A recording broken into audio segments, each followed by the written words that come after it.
In this video dated April 10th, 2014, we're going to demonstrate the recent changes to the SmotGo website. There's just two minor changes, and then we've made some improvements to the export of your data. So let's go ahead and start by logging into the demo account. And let's start with the first thing being a new status was added. That new status is called on hold. And what that's going to do is it's going to remove that invoice or estimate from your list. Maybe this customer is going to be coming back in a few days or weeks or months, and you just don't want to have it here on the main screen. Just use on hold, and that's going to move it off of this list and off of all these other lists except for the on hold. So we can just go over here, select the on hold list, and we'll see that invoice right there. And of course, to bring it back, you could just change the status to let's call it estimate.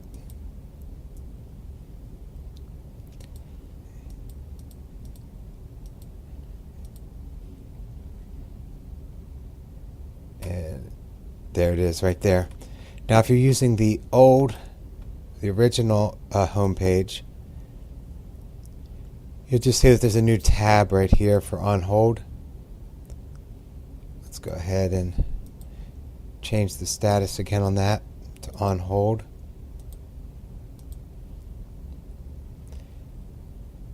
And you'll see you no longer see it here in this list, but if you go over to the on hold, there it is right there. The next thing we're going to take a look at is the ability to adjust for time. The server is set for Eastern time, and if you want to change for a different time zone, go in here to settings, and you'll put in your time based off of universal time. So this is still set for Eastern time, which is -5 from universal time. And if you're not quite sure what universal time is, you can just play around with this number till you get it right. And that's really helpful over here under the employee time log. When you log in and out an employee, it'll now use your time and not the server's time. So let's just go ahead and see how that works. Let's log in. Standard user. Okay. And there, 5:51, which is the current time on the east. But let's go back over here to the company information, and let's say maybe you're on the California coast, so that would be 8. Let's go back and log in another employee. Employee's already logged in. All right, let's delete that one.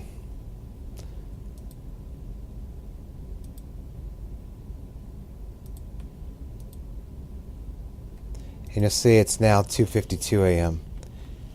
So again, that allows you to adjust for local time.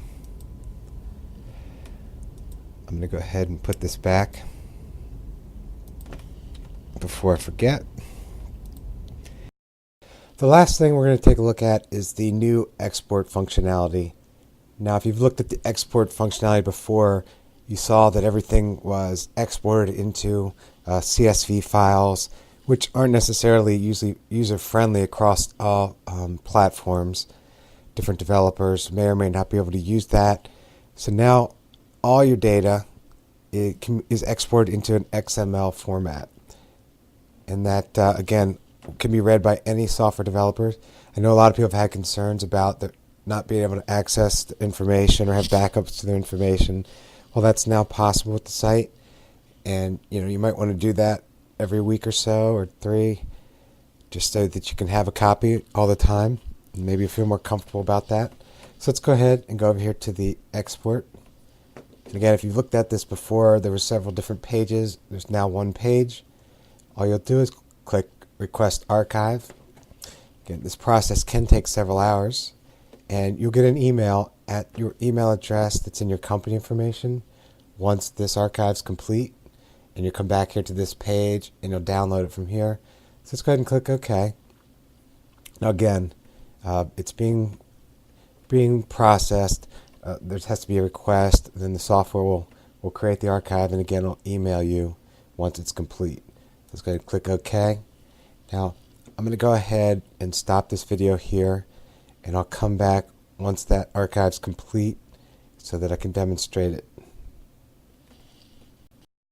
Okay, the process has been run, and over here in our email we can see that the message, our data archive, this is the demo company right now, it's been completed, and we can download it on the export page. We click the link, and again that's the same page we're just on. You can highlight it and then click download, and it's all zipped into a zip file to make the file easier to store and download. And let's just go ahead and open it from here. Now you'll see each customer has their own file. Let's go ahead and open one up, take a quick look at it. Use Internet Explorer. And the document does take just a few seconds to load. And you'll see here this customer, demo customer type, last name is customer.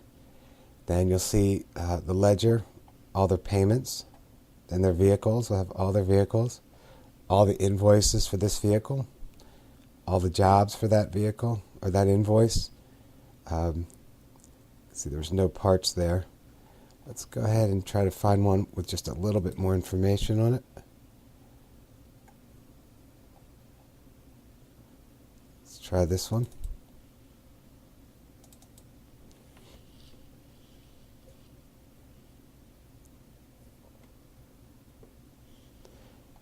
See, this is good old Billy Bob, and there's just all his payments, and there's his vehicle, first vehicle. There's the first invoice, that's the jobs, the labor, the parts for each job. This is the next invoice, again the job, the parts. No labor on that one. Again, the next job. This would be the additional charges, which there weren't any. So that's all the customer's information from their customer, the vehicle, the invoices from history, the jobs, and the parts and the labor. You'll have one of those files for each customer. You'll also have all your inventory. Now you'll see that there's several parts files. It breaks it up into chunks of, I believe, 10,000 parts at a time. Otherwise, the file gets a little too big to work with. And you'll see it'll take just a minute or so to load that up.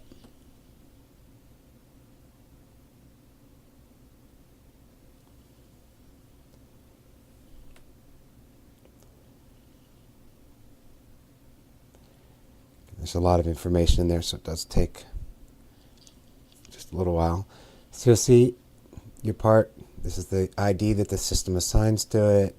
You got your part number, your description, all your costs, all your information about that part. Again, this could be imported into another program very easily. And then the last thing we've got is all the information that's kind of unique to your company. This would be your employees, your contacts,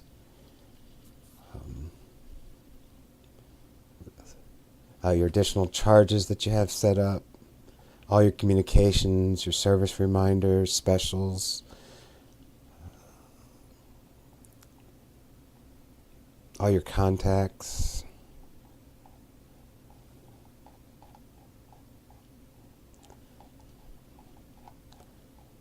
all your employees.